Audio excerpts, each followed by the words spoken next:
Sir একটু যদি আমাদের সাথে বলেন যে স্যার মেস্তাটা কি, বা মেলাজমা বলতেছে আমরা কি বুঝি, যদি আমরা ইংলিশে বলি মেলাজমা বলতে আমরা স্যার কি বুঝি? ধন্যবাদ। আসলে মুখের দাগের সাথে পরিচিত নয় এমন মানুষ খুঁজে পাওয়া খুব কঠিন। যাদেরই বয়স ১০ বা ১২-র উপরে হয়েছে এমন সকল নারী পুরুষ জীবনে কখনো না কখনো, অর্থাৎ যাদের বয়স ১২-র উপর থেকে আরম্ভ করে ৬০ বছর বা ৭০ বছর বা ৮০ বছর, জীবনের কখনো না কখনো কোনো না কোনো দাগের সম্মুখীন হয়েছেন এরকম মানুষ ও অধিকাংশই, এবং একবারও কারো হয়নি এমন লোক খুঁজে পাওয়া কঠিন হবে। আসলে মুখের দাগ বা মেস্তা হলো যে মানুষের ন্যাচারাল বা প্রকৃতিগতভাবে প্রাপ্ত যে চামড়ার রং বা কালার, তার চাইতে অতিরিক্ত বেশি কালো হয়ে যাওয়া বা দাগ পড়া। সাধারণত ফেয়ার স্কিন যাদের, তাদের মুখে একটু বেশি দেখা যায়, কিন্তু নন ফেয়ার স্কিন যারা যারা একটু ডার্ক কালার বা কালো, তাদের মুখেও কিন্তু দাগ দেখা যায়। সাধারণত যারা ফেয়ার স্কিন তাদের বেশি হয়, এবং সেখানে মহিলাদের বেশি হয়। মুখের মেলার প্রমিনেন্স, অর্থাৎ যেই জায়গাটা একটু নাকের দুই পাশে গালের যেখানে একটু প্রমিনেন্ট বা ফুলে আছে, সেই জায়গা থেকে মেলার এরিয়াতে আসলে মূলত দাগটা হয়। এবং সেই দাগটা সাধারণভাবে গোলাকৃতির বা একটু লম্বাটে দুই পাশে চলে যায়, নাকের পাশ থেকে দুই পাশে চলে যায়, এবং ইউজুয়ালি কোনো চুলকায় না, সাধারণভাবে কোনো চুলকায় না, কিন্তু শরীরের বা মুখের অন্য চামড়ার রঙের চাইতে এখানে অতিরিক্ত রং বা যেটাকে হাইপার পিগমেন্টেশন বলে, সে হাইপার পিগমেন্টেশন থাকে।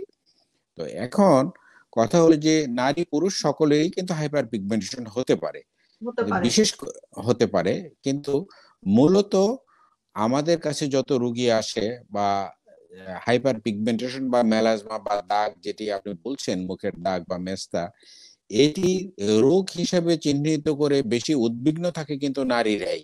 নারীরা এবং স্যার, যেহেতু সৌন্দর্য সচেতনতা তাদের মধ্যে একটু বেশি থাকে sir comparatively. Undoubtedly they are much more concern regarding their beauty. কিন্তু কথা হলো যে বিউটি কনসার্ন না হলেও কিন্তু কেউ চায় না তার মুখের রং কালো হয়ে যাক, শরীরের অন্য জায়গার চাইতে একটু বেশি কালো হয়ে একটু দেখতে খারাপ দেখা যাক। এবং মুখ তো মানুষের সবচেয়ে বেশি এক্সপোজড এরিয়া, অর্থাৎ মানুষের কারো সামনে যদি আপনি যান তাহলে প্রথমে আপনার মুখ মানুষের চোখে পড়বে। সুতরাং মুখের রং যদি কালো হয়ে যায়, এটি সকলের জন্য কিন্তু খুব দুর্ভাগ্যজনক বা উদ্বেগের বিষয়। তো এখানে কথাটা হলো যে সৌন্দর্যের প্রতি যে মানুষের আকর্ষণ, এটি কিন্তু খুব ন্যাচারাল, সহজাত বিষয়। এটি নারী পুরুষ সকলের আছে, নারীদের একটু বেশি, আপনি যেটি বললেন। এখন কথাটা হলো যে নারীদের কেন বেশি হয় সেটি আমাদের একটু জেনে নিলে মনে হয় ভালো হবে। জি কারণ স্যার। এই যে মেস্তা বা মেলাজমা আপনি যাই বলেন, এই দাগটা মূলত হয় হরমোনাল কজে, বা যেটি এক ধরনের রস, মানুষ অনেকেই এখন হরমোন সম্পর্কে মোটামুটি সচেতন, একটা আইডিয়া জানে আছে স্যার। অনেকেই, অনেকেই জানে। তো সুতরাং যে কথাটি বলবো যে হরমোন হরমোন কি করে এই দাগ তৈরি করে। যেমন নারী পুরুষ সকলের যদি হাইপোপিগমেন্টেশন, হাইপোথাইরয়েডিজম হয়, অর্থাৎ কারো যদি থাইরয়েড ফাংশনটা কমে যায়, তাহলে তার দাগ পড়বে, সেখানে মুখেও দাগ পড়বে, শরীরের অন্যান্য অংশেও দাগ পড়বে। এটি ডিফিউজলি সমস্ত গায়ে ছড়িয়ে যেতে পারে।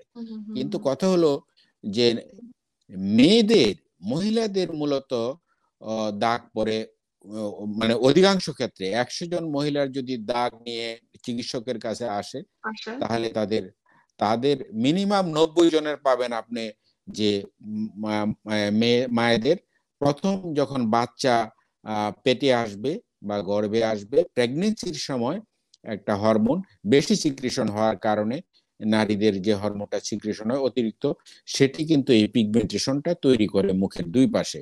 এই জন্য অধিকাংশ মহিলারা বলে যে আমার প্রথম বাচ্চা যখন পেটে আসছে তারপরেই দেখলাম দাগ পড়েছে, সেটি কিন্তু একবার একটু কমে গিয়েছিল, তারপরে দ্বিতীয় পিগমেন্ট বাচ্চা যখন হলো তখন যে দাগ পড়েছে, তারপরে আর সেই দাগটা যাচ্ছে না। এখন আমি অনেক চিকিৎসা করেছি, ভালো হয় না। তাহলে মানে বুঝতে হবে যে প্রেগনেন্সি রিলেটেড একটি হাইপার পিগমেন্টেশন আছে, বা কালো হয়ে যাওয়ার, একটা দাগ পড়ে যাওয়ার, একটা অধিকতর রং তৈরি হওয়ার একটি বিষয় আছে। নাম্বার টু যেটি, সেটি হলো যে প্রেগনেন্সি ছাড়াও কিন্তু এই হরমোন বাড়তে পারে। বাড়তে যেমন পারে। বাড়তে পারে যদি শারীরিক কোনো কারণ হয়, যেমন ওভারির হুম হুম হরমোনের ডিসফাংশন, অর্থাৎ ওভারিতে কখনো কখনো হরমোন যে আমাদের তৈরি হয় এটি কিন্তু একটা হরমোনের সাথে আরেকটা হরমোনের একটা ব্যালেন্স থাকে বা সামঞ্জস্য হুম থাকে, হুম না হুম হলে মানুষের জৈবিক প্রক্রিয়াটা এটি সাইকেলের কথাই ধরেন, মানে আমাদের যে মেনস্ট্রুয়াল সাইকেল মহিলাদের আছে সেই হুম মেনস্ট্রুয়াল সাইকেলটা কিন্তু ডিস্টার্ব হয়ে যায়। সুতরাং হুম যখন হুম দেখবেন কারো মেনস্ট্রুয়েশনের সাইকেল, অর্থাৎ টিনেজার মেয়েরা বিশেষ করে যখন আসে তাদের মেনস্ট্রুয়াল সাইকেল ডিস্টারবেন্সের কারণে কিন্তু হুম এরকম দাগ পড়ে, হুম এবং হুম হুম ওভারির টিউমার বা সিস্ট হলে সেটি হতে পারে। হুম আরো কিছু কিছু রোগ জন্য হতে পারে, আরো অনেক হরমোনের জন্য হতে পারে, গ্রোথ হরমোনের জন্য হতে পারে, এড্রিনোকর্টিকোট্রফিক হরমোনের জন্য হতে পারে, হুম এড্রিনাল কর্টেক্স, এড্রিনাল হরমোনের ইটসেলফ যদি পিগমেন্ট সিক্রেশন বেড়ে যায় তাহলে হতে পারে। কিন্তু আরেকটি অত্যন্ত কমন বিষয় হরমোন জনিত কারণেই, সেটি হলো যে যে সকল ভদ্র মহিলারা পিল খান, জন্ম হুম নিয়ন্ত্রণের জন্য পিল খান, ওরাল বা কন্ট্রাসেপটিভ পিল যারা খান। একজাক্টলি ওরাল কন্ট্রাসেপটিভ পিল ইংরেজিতে বলা হয়, মুখে গর্ভনিরোধের জন্য যে হরমোনের ট্যাবলেট খাওয়া হয়, সেটি যদি কেউ দীর্ঘদিন থেকে খায় তাহলে তার কিন্তু দাগ পড়তে পারে। 100% মানুষের ক্ষেত্রে পরে তা আমি বলবো না, তবে কোনো না কোনো সামান্যতম হলেও পিগমেন্টেশনের, হুম হুম হাইপার পিগমেন্টেশনে বা দাগ পড়ে যাওয়ার সমস্যাটা তৈরি হতে পারে এই ওরাল পিল খেলে। সুতরাং কারো যদি খুব বেশি পড়ে দাগ পড়ে যায় তাহলে তাকে সাবধান হতে হবে, চিকিৎসকের পরামর্শ নিতে হবে। আর নিতে যেটি হবে। প্রেগনেন্সির জন্য হচ্ছে এবং পরবর্তী প্রেগনেন্সি চলে যাওয়ার পরেও যার বাচ্চা বড় হয়ে যাওয়ার পরে ভালো হচ্ছে না, তাকে তো চিকিৎসা নিতেই হবে। তাকে তো অবশ্যই তো চিকিৎসা নিতে হবে, এবং তার কনসার্নের বিষয়টা স্যার একটু বেশি থাকে, কারণ কি স্যার তখন দেখা যায় দাগটা আরো বেশি ডিপ সিটেড হয়ে যায়, আরো বেশি তার বেশি মাত্রায় বসে যায়, তখন সে বেশি আরো এক্স্যাক্টলি, বেশি চিন্তিত হয়ে পড়ে স্যার।